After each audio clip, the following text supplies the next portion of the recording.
Hello, Awesome Soul here, and today the countdown to beta is nearly over. Yes, can you believe that it has been nearly 4 years of Robocraft, and we are just about to enter beta. It's a bit mind-boggling, but still very, very awesome nonetheless. So, today I will be going through the countdown to beta day 5, 4, 3, as well as 2. Obviously, at the time of this video, I do not have access to 1 because it's not been written yet. Or maybe it has been written yet, but it just hasn't been posted. I don't know how they do these things. But yes, we will be going through this together in a somewhat timely manner. I know that I usually like to go into heavy detail on every single one of these, but because I have so much to go through, I'd rather not this video end up being, I don't know, about an hour long. So let's try and keep it a little bit short. But without further ado, let's jump into the countdown day 5. This, more or less, tells you that, there is a countdown starting. That's pretty much all there is here. It's basically saying that on March the 2nd, Robocraft will be leaving alpha and finally entering beta. Yes, for those who are new to the game, or are new-ish, I guess you could say, the game is not in full release, despite what you may think. No, it's not even in beta. It is in alpha pre-release. You'd honestly be surprised by how many people don't actually know that this thing is not fully released yet. But this does kind of make sense why they're making a jump from alpha to beta, because the things detailed in this are pretty big. I know this is called Battle Arena 2.0, is what they're calling these changes, but it's more or less a completely new game mode. It's not even a 2.0. At least in my mind. I see this as an entirely different game mode. So here we are at the countdown to day 4. As I said previously, normal mode in Robocraft is changing a whole lot. Normal mode, formerly known as Battle Arena, has always been the game's main focus, at least in FreeJam's regard. For weeks, we have been working on polishing it, upgrading it, and overhauling it. The result is in just 4 days, although this was written a little while back, so not exactly 4 days anymore. So yeah, 4 days away now, and we could not be more excited about this release. It's a massive change, and whilst many elements will still feel familiar to you, the whole experience should feel tighter, cleaner,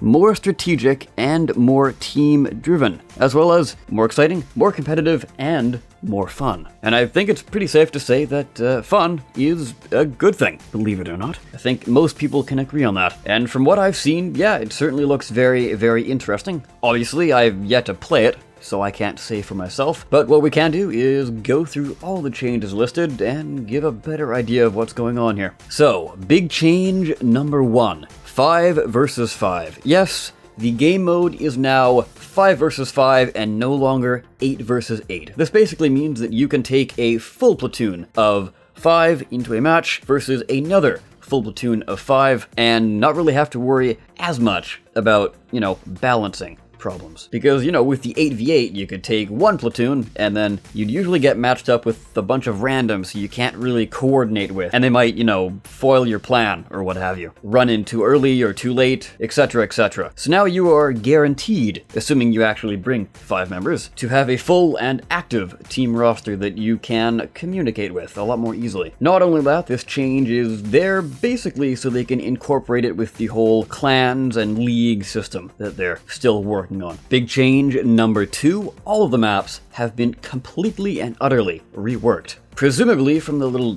teasers we've gotten, many of them won't even look like how they used to, at least layout-wise. Not only that, they've been upgraded texture-wise as well. They do look rather fancy from what I've seen, but that will be talked about later on in the video, so I guess we'll come back to that later. Big change number 3. Towers have become capture points. Now, I touched on this rumor a while back, saying that they were thinking about getting rid of the umbrella towers. We have to aim up and shoot the crystals. They are completely gone, which, in all honesty, I'm rather happy about. I was getting a little tired of aiming upwards, and it kind of took you away from the fight. It was very awkward how you had to sort of choose between capturing a point or defending yourself, because you couldn't really do both. Now you can do both. So it's going to be a lot more action-oriented. You can shoot people, and they'll shoot back, and, whereas before, you would basically shoot at someone, and they'd be like, oh crap, I'm getting shot at, better stop trying to capture this thing, and hopefully I will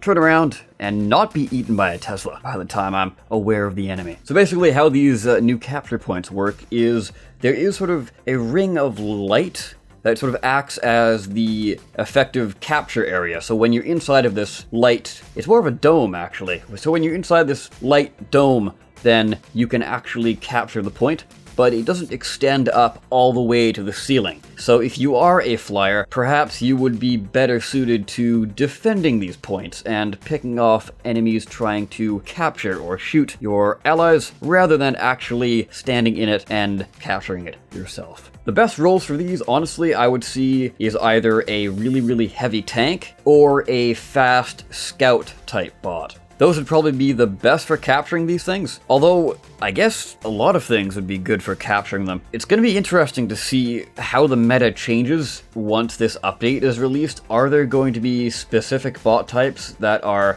a whole lot better at capping points? I honestly think that the tank meta is just going to increase, and we're going to be seeing a whole lot of Robo 3s everywhere, just standing on points and not moving. That's, I hope that's not the case.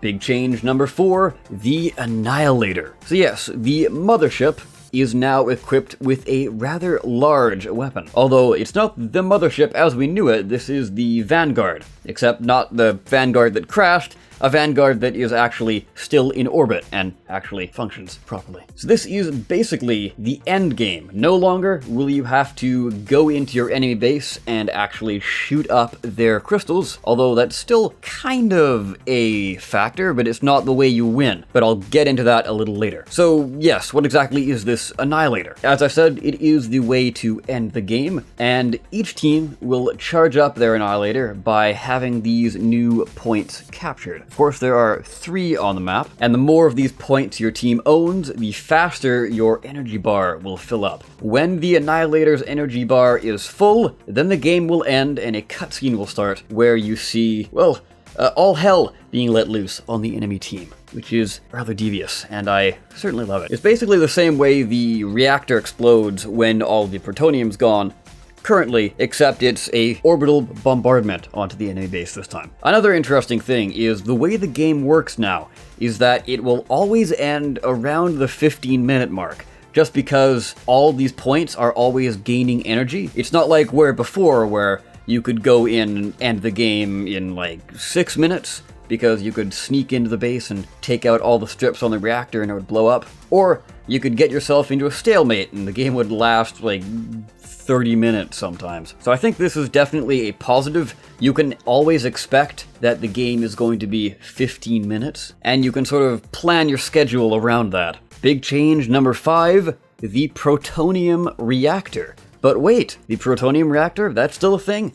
Yes, it is, but definitely not in the way you originally thought it was. So the Protonium Reactor now starts with 0 crystals on it. So you're not destroying crystals anymore, you are actually trying to build up your own crystals. Obviously, how you do this is capturing the points on the map. The energy from mining those points, because they're basically sort of little mining stations, at least that's what they're described as in the lore, it will then feed that protonium to your Protonium Reactor, and it will slowly start to build up, I assume in sort of a ring-like fashion, most likely. The fusion shield, the one that protects your base, has actually changed as well. It's gotten a interesting upgrade. So, enemies inside your shield can no longer fire at all, and not only that, they will start to take damage overall. Basically, there's literally no reason for you to enter, well, I guess if you had a death wish, you could enter it,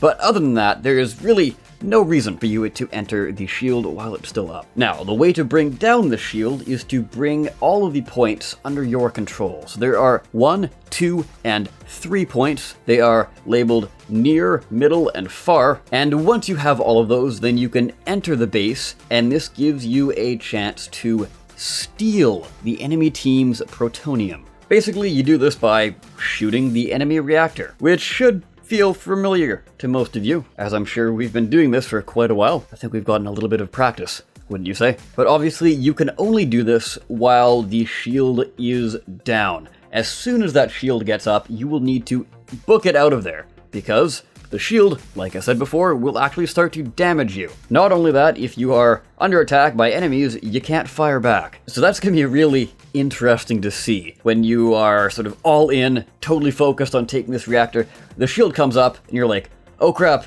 I didn't see them trying to take their point back. It's going to be real hectic, and certainly sounds very interesting. Big change number 4. New mechanic, the Protonite Core, which I will actually cover a little later on in the video because that's talked about in the Day 2 section. Big change number 7, more improvements. So the very interesting one here is no more overclocker. Something that has been in the game for quite a while, and it's more or less been a remnant as of late. It seems like they're not really trying to implement it into anything as much as they used to. This, for those who don't know, was actually meant to be a part of the whole SCU system, the supercomputer system. Basically, it was FreeJam's attempt at making this more of a MOBA. So you would choose your SCU, and that would essentially be your MOBA character. So it would be piloting your robot, and each SCU would have different abilities, and like most MOBAs, you would level up, and that's where the whole overclocker thing came from. But as I'm sure you're aware, they scrapped the SCUs and ended up going with the modules, which I think is a much better system, because you can then pick and choose instead of being stuck with one ability set, depending on your SCU. But the wording they have here is a little odd. I'm not entirely sure if overclocking is completely out of the game entirely, or if it's no longer a factor in normal mode, aka battle mode. Though with it no longer being active in battle mode, there isn't really a reason for it to be in the game, come to think of it, because there isn't really a mode that utilizes it. So is it the end of overclocker? Are we going to see this thing removed entirely? It's going to be rather interesting. And another interesting thing,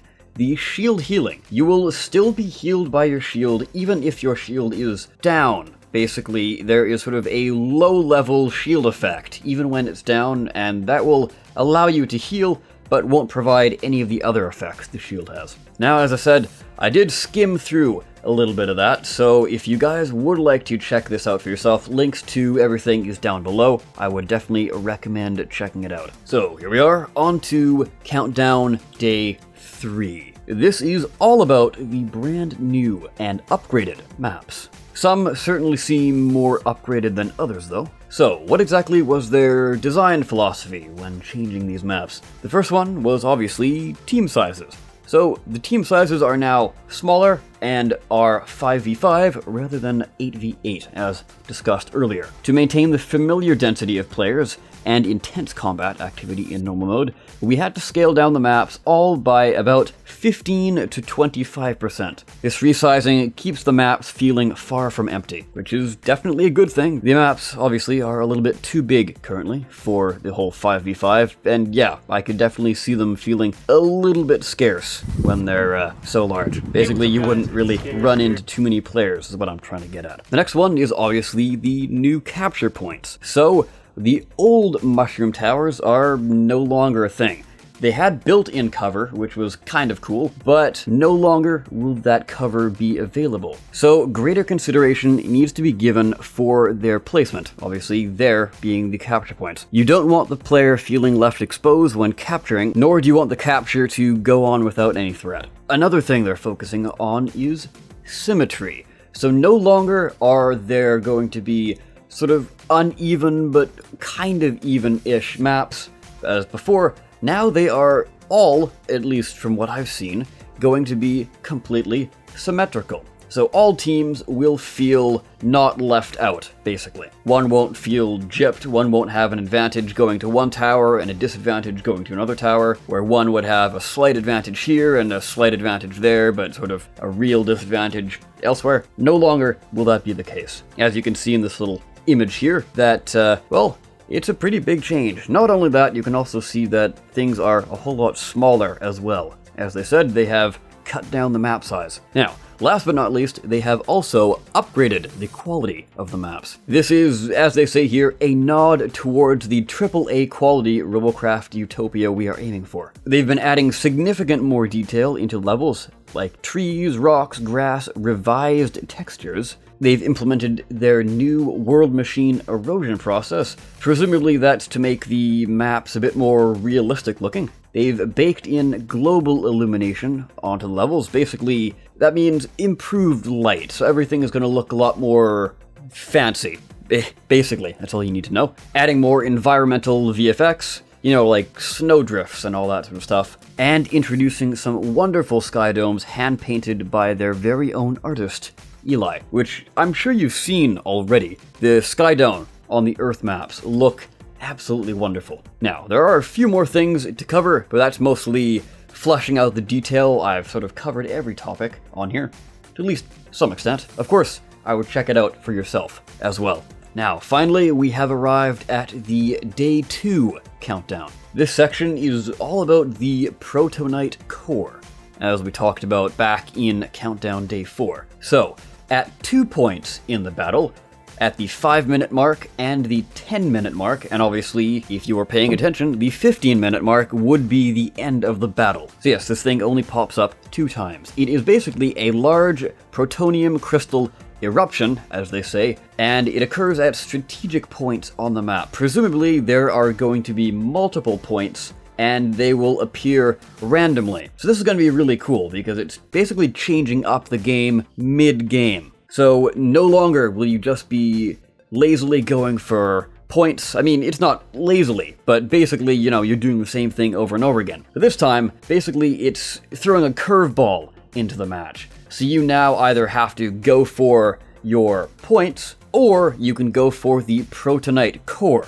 And this is going to lead to some very interesting strategies, because you could completely skip out on the Protonite core and simply go and gather every single point, and therefore you would have the enemy's base completely open to your attack. However, they will go for the Protonite core uncontested, so this acts as an equalizer, basically. So how it works is it will erupt from the ground, like I said, and the losing team at that moment will have 90 seconds to destroy this crystal, and the winning team will either, like I said, have to defend it, or they can opt to totally skip out on it and try and capture all of the points on the map. Some very interesting strategies could come from this. But, so if the enemy team is successful in taking out this core, it will then give them enough protonium that is equal to however much protonium your base currently holds. So it doesn't steal it from your base. Basically, when they destroy this crystal,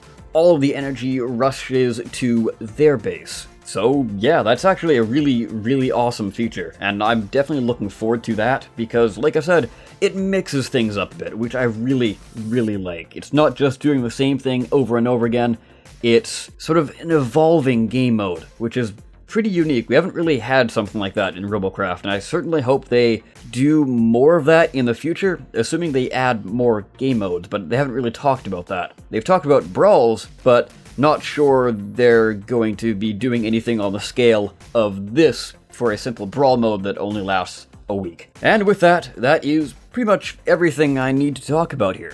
There really are a few other things I could have touched on, but it's mostly just sort of elaborating on points I've already made. I've basically given you all the key information you need. But of course, if you want to read it for yourself, you know where to go. Anyways guys, let me know what you think of these changes.